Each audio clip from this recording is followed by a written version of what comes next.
ದುರದೃಷ್ಟ ಮತ್ತು ನೋವಿನ ಸಂಗತಿ ಅಂದರೆ ಇವತ್ತು ಮತ್ತೊಂದು ಆನೆ ದಾಳಿ ಮಾಡಿದೆ ಚಿಕ್ಕಮಗಳೂರು ಜಿಲ್ಲೆಯ ಶೃಂಗೇರಿ ವಿಧಾನಸಭಾ ಕ್ಷೇತ್ರದ ಯಾರಂಪುರದಲ್ಲಿ. ಮೊನ್ನೆ ಯಾವ ಆನೆ ದಾಳಿ ಮಾಡಿದ ಅಧಿಕಾರಿಗಳು ಹೇಳೋ ಪ್ರಕಾರ ಯಾವ ಆನೆ ಮೊನ್ನೆ ದಾಳಿ ಮಾಡಿ ಕೊಂದಿತ್ತು ಅದೇ ಆನೆ ಇವತ್ತು ದಾಳಿ ಮಾಡಿದೆ ಅಂತ ಹೇಳಿರ್ತಾರೆ. ಇದರಲ್ಲಿ ಆಕ್ರೋಶಗಳು ಸಹಜ, ನಾನಿಲ್ಲ ಅಂತ ಹೇಳಿಲ್ಲ. ನಾವು ಮತ್ತೆ ವೇಗವಾಗಿ ಕೆಲಸ ಮಾಡಬೇಕು. ದುರದೃಷ್ಟಕ್ಕೆ ಸುಮಾರು 8ಕ್ಕೂ ಹೆಚ್ಚು ಸಾವುಗಳು, 8-9 ಸಾವುಗಳು ಬರೀ ಆನೆ ದಾಳಿಯಿಂದ ಆಗಿದೆ. ಸುಮಾರು 32 ಜನ ಚಿಕ್ಕಮಗಳೂರು ಜಿಲ್ಲೆಯಲ್ಲಿ ಕಾಡುಕೋಣ ಸೇರಿದಂತೆ ಬೇರೆ ಬೇರೆ ಹತ್ಯೆ ಆಗುವಂಥ ಘಟನೆ ಆಗಿದೆ. ರಾಜ್ಯ ಸರ್ಕಾರ ಒಂದು ಪ್ರಸ್ತಾಪನೆಯನ್ನು ನಮ್ಮ DF ಅವರು ಪ್ರಸ್ತಾಪನೆಯನ್ನು ರಾಜ್ಯ ಸರ್ಕಾರದಿಂದ ಕಳಿಸಿಕೊಟ್ಟಿದ್ದಾರೆ. ರಾಜ್ಯ ಸರ್ಕಾರದಿಂದ ಹಣಕಾಸು ಇಲಾಖೆ ಹೋಗಿದೆ. 32 ಜನ ಸಿಬ್ಬಂದಿಗಳನ್ನಂಥ ಒಂದು ಟಾಸ್ಕ್ ಫೋರ್ಸನ್ನು ಅರಣ್ಯ ಇಲಾಖೆಯವರು ಸಿದ್ಧಪಡಿಸಿ ಕೊಟ್ಟಿದ್ದಾರೆ.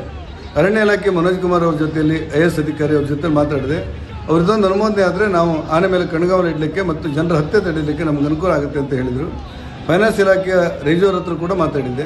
ಅವರು ಆದಷ್ಟು ಬೇಗ ಇದನ್ನು ನಾನು ಕ್ಲಿಯರ್ ಮಾಡಿ ಕೊಡ್ತೇನೆ ಅಂತೇಳಿ ಹೇಳಿದ್ರು ಇವತ್ತು ಬೆಳಿಗ್ಗೆ. ಈ ಮಧ್ಯೆ ಆನೆಗಳ ದಾಳಿ ಭಾಳ ನೋವುಂಟು ಮಾಡುವಂಥದ್ದು. ಈ ಸಂದರ್ಭದಲ್ಲಿ ನಾವು ಒಬ್ಬರೊಬ್ಬರು ದೂರ್ತಾರು ಸರಿ ಅಲ್ಲ, ಆದರೆ ಜವಾಬ್ದಾರಿ ನಾವೆಲ್ಲರೂ, ರಾಜ್ಯ ಸರ್ಕಾರ, ಕೇಂದ್ರ ಸರ್ಕಾರ ಎಲ್ಲರೂ ಕೂಡ ನಾವೆಲ್ಲರೂ ಜವಾಬ್ದಾರಿ ಇದಕ್ಕೆ. ಆದರೆ ಇದರಿಂದ ರಾಜ್ಯದಿಂದ ಪ್ರಸ್ತಾಪನೆಯನ್ನು ಅಕ್ಟೋಬರ್ ಕಳಿಸ್ತಾ ಇದ್ದಾರೆ. ಒಂದು ದೊಡ್ಡ ಸಮಗ್ರವಾದಂಥ ಪ್ರಸ್ತಾಪನೆಯನ್ನು ಕೇಂದ್ರ ಕಳಿಸ್ತಾ ಇದ್ದಾರೆ. ಅದನ್ನು ಕಳಿಸಿಕೊಡಿ ಅಂತೇಳಿ ಹೇಳಿದೆ. ನಿರಂತರವಾಗಿ ನಾನು ಒಂದು ಹಿಂಬಾಲಿಸ್ತಿದ್ದೆ. ಕೇಂದ್ರಕ್ಕೆ ಬಂದು ಕೂಡ ಅದಕ್ಕೆ ಬೇಕಾದಂಥ ಅನುಮೋದನೆ ಕೊಡ್ತೇವೆ. ಈಗಿನ ಸುದ್ದಿ ಪ್ರಕಾರ ನಮ್ಮ ಅರಣ್ಯ ಇಲಾಖೆ ಅಧಿಕಾರಿಗಳು ಸರಿ ಈಗ ನಾವು ಈ ಪುಂಡಾನೆಯನ್ನು ಪುನಃ ಹಿಡಿದಿದ್ದೇವೆ ಅಂತ ಹೇಳಿದ್ದಾರೆ. ಇವತ್ತು ದಾಳಿ ಮಾಡಿದಂಥ ಆನೆಯನ್ನು ಏನೇ ಆದರೂ ಮತ್ತೊಂದು ಆನೆ ಬರಬಾರ್ದು ಅಂತ ಏನಿಲ್ಲ.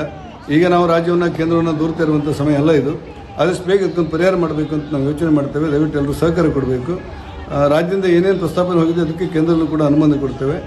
ರಾಜ್ಯದ ಅರಣ್ಯ ಇಲಾಖೆಯವರು ಫೈನಾನ್ಸಿಗೆ ಕಳಿಸಿರುವಂಥದ್ದು ಅಧಿಕಾರಿಗಳ ಜೊತೆ ನಾನು ಮಾತಾಡಿದ್ದೆ. ಅದನ್ನು ಕೂಡ ಮಾಡಿದರೆ ಇದಕ್ಕೊಂದು ಆ ಅರಣ್ಯ ಇಲಾಖೆಯವರು ಹೇಳೋ ಪ್ರಕಾರ 32 ಜನ ಟಾಸ್ಕ್ ಫೋರ್ಸನ್ನು ರಚನೆ ಮಾಡಿದರೆ, ಅನುಮೋದನೆ ಕೊಟ್ಟರೆ ಮಾನವ ಹತ್ಯೆಗಳನ್ನು ನಾವು ಇದರಿಂದ ತಡಿತೇವೆ ಅಂತೇಳಿ ಅವರು ಭಾಳ ಗಟ್ಟಿಯಾಗಿ ಹೇಳ್ತಾ ಇದ್ದಾರೆ. ಇದಕ್ಕೂ ಕೂಡ ಅನುಮೋದನೆ ಕೊಡಬೇಕು ಅಂತೇಳಿ ಇವತ್ತು ರೇಜು ಅವ್ರ ಹತ್ರ ಮಾತಾಡಿದ್ದೆ. ಫೈನಾನ್ಸ್ ಅಧಿಕಾರಿಗಳು, ಅರಣ್ಯ ಅಧಿಕಾರಿಗಳ ಜೊತೆಲೂ ಮಾತಾಡ್ತೇನೆ, ಅರಣ್ಯ ಮಂತ್ರಿಗಳ ಜೊತೆಲೂ ಮಾತಾಡ್ತೇನೆ, ಕೇಂದ್ರದ ಅರಣ್ಯ ಮಂತ್ರಿಗಳ ಜೊತೆಲೂ ಕೂಡ ನಾನು ಮಾತಾಡಿದ್ದೆ.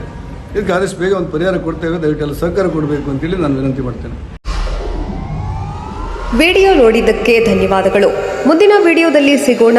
ಕ್ಷಣ ಕ್ಷಣದ ಸುದ್ದಿಗಾಗಿ ವೀಕ್ಷಿಸಿ ನ್ಯೂಸ್ ಕರ್ನಾಟಕ, ಸದಾ ನಿಮ್ಮ ಜೊತೆ.